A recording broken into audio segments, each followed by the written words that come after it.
An elite guard and the second coming of Bill Russell. The Portland Trailblazers, Brandon Roy and Greg Oden, were two players who could have transcended the NBA with their talent had they stayed healthy. And not only that, they could have reshaped NBA history as we know it.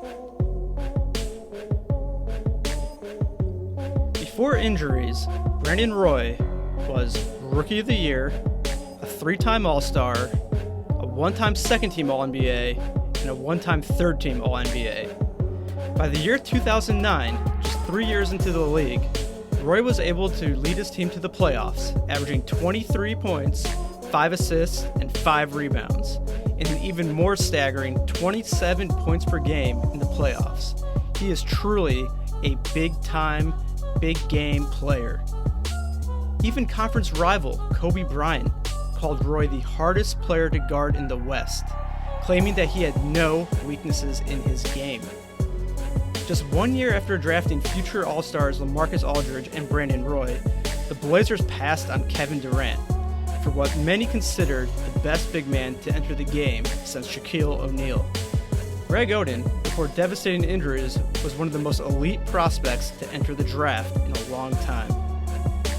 The former number 1 overall pick, standing at 7 foot, 260 pounds, and a staggering standing reach of 9 feet 4 inches, Greg Oden was physically one of a kind. Despite imposing size and athleticism, Oden, at just 19 years of age, already boasted a polished postgame, the ability to finish with either hand around the rim, and even a solid jump shot when needed. The most impressive thing, however, with Oden was his defensive ability.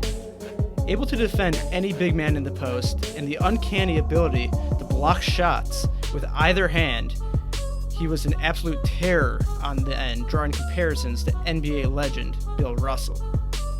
Unfortunately, due to tons of injuries, we never got to see what either player was fully capable of. Let's take a look at what could have been. Between Brandon Roy, LaMarcus Aldridge, and Greg Oden, all signs pointed to the start of a new NBA dynasty. Brandon Roy was the elite guard, able to make big buckets and set up his teammates. Truly an elite playmaker in every sense of the word. LaMarcus Aldridge, on the other hand, was the rare power forward with the ability to stretch the floor, post up, and even provide some rim protection. While Greg Oden was the dominant big man who could dominate down low on both ends of the floor, a complete game changer that no other team could possibly match. The rest of the roster was relatively solid as well, boasting athletic wings capable of defending and knocking down open looks, with players such as Nicholas Batum, Travis Outlaw, and Martell Webster. Even at point guard, they had a solid veteran in Steve Blake and a slightly more dynamic Jared Bayless off the bench. The Blazers also featured a solid veteran presence and player in Marcus Camby. Marcus Camby was not only there to mentor the young big men in Aldridge and Oden, but also provide playoff experience and ability to the front court. Overall, this Portland team has very few weaknesses top to bottom, and the trajectory for this team is incredibly high. In reality, if these players stayed healthy, you're likely looking at this Blazers team hitting their stride around 2010 at the earliest. This allows Greg Oden to become the dominant force he was destined to be. This primarily means the biggest competition on the road to a dynasty would be the Mavericks, Spurs, Oklahoma City Thunder, and later the Warriors, and of course facing off against the Miami Heat in the NBA Finals. Let's take a look at how their first playoff run to a dynasty might have gone had they been healthy. In 2011, the Blazers would have had to get through the Dallas Mavericks and then ultimately the Miami Heat.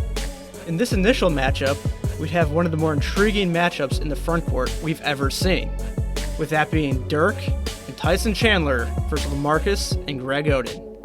Oden would be able to match Chandler's energy on the boards and in defensive aggression. With Oden being a threat on offense in the low post, this would eliminate the help defense that Tyson Chandler is usually able to bring to the table, while LaMarcus would be able to make Dirk work on the defensive end, lessening his overall impact on offense due to a lack of stamina. It would truly have been interesting to see two unique 7-footers in Dirk and Greg Oden go head-to-head. It would be interesting to see how Greg and his elite defensive ability would be able to match up with Dirk. Or if they would have Greg play off the ball help defense and instead use LaMarcus as the primary defender, who still boasts good length and defensive ability. On the other hand, Brandon Roy is by far the most talented backcourt player in this matchup, despite players like Jason Kidd and Jason Terry being very good in their own right. Overall, the size and length proved to be too much for Dirk and the rest of the Mavs frontcourt to overcome, and the Blazers advanced to the NBA Finals to face off with the newly formed Big Three Heat. Despite the Heat being loaded with the Big Three of Dwayne Wade, LeBron James, and Chris Bosh, they didn't necessarily have a solid roster outside of it, and because of that, the Blazers match up perfectly. The Blazers have a stable of young athletic wings to throw towards LeBron and Wade, and while they aren't going to stop them, they can at least make an effort towards slowing them down. The big advantage the Blazers have is in the front court.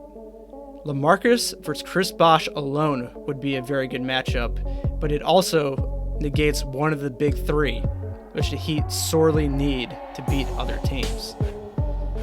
This is where Greg Oden's legacy and the Blazers' potential dynasty begins. Oden has the matchup of a lifetime, with the bulk of his minutes coming against the likes of Joel Anthony at center.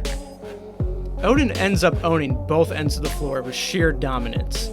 There is simply nobody on the Heat roster capable of defending the 7-foot freak athlete that is Greg Oden. The other Oden factor in this series is limiting both Wade and LeBron's ability to finish at the rim, much like what we saw with Tyson Chandler in the Mavericks championship run.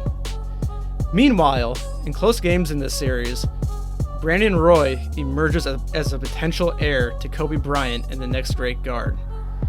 Big shot after big shot, Brandon Roy continues to hit daggers on seemingly improbable looks. Truly a start to one of the greatest careers in NBA history.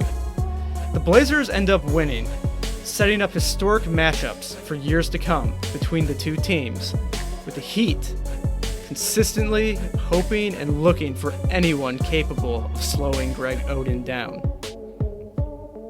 In the years to come, the Blazers will go on to have many battles with the likes of the Spurs, Oklahoma City Thunder, and eventually the Warriors. With this dominant front court paired with one of the most elite players in the backcourt in Brandon Roy, it would be fair to say we are looking at a team capable of winning at least 3 rings. While teams like the Thunder, Spurs, and Warriors have great talents and ability, almost every team will struggle to find ways to handle LaMarcus and Oden. Simply too much size, too much talent. Truly unique in the makeup of this team, with outside of a rare talent being added to one of these teams, they just simply won't be able to be stopped. Whether it be Draymond and Zaza, or Perkins and Serge Ibaka, they simply cannot match up.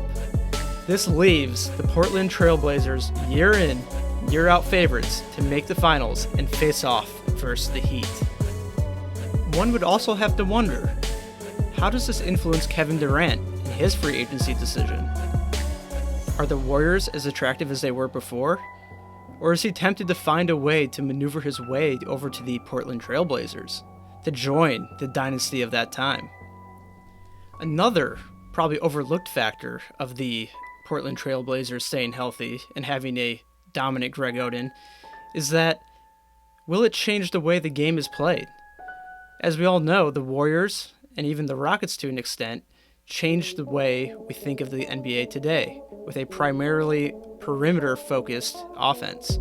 But with a dominant big man in LaMarcus Aldridge and Greg Oden, teams will now be forced to focus on the big man down low. Does this allow the center to be a more prominent position in today's NBA? It's important to also consider that now that the Blazers are a better team, Damian Lillard and CJ McCollum will play for different teams. These are all things to consider, how a healthy Portland team could have reshaped the NBA. Unfortunately, what could have been never was, and we'll always wonder what could have been the Portland Trailblazers, the modern day dynasty of the NBA. Comment below, let me know how you think the Blazers would have fared had Grego Oden and Brandon Roy stayed healthy. Please like and subscribe, and thank you for watching.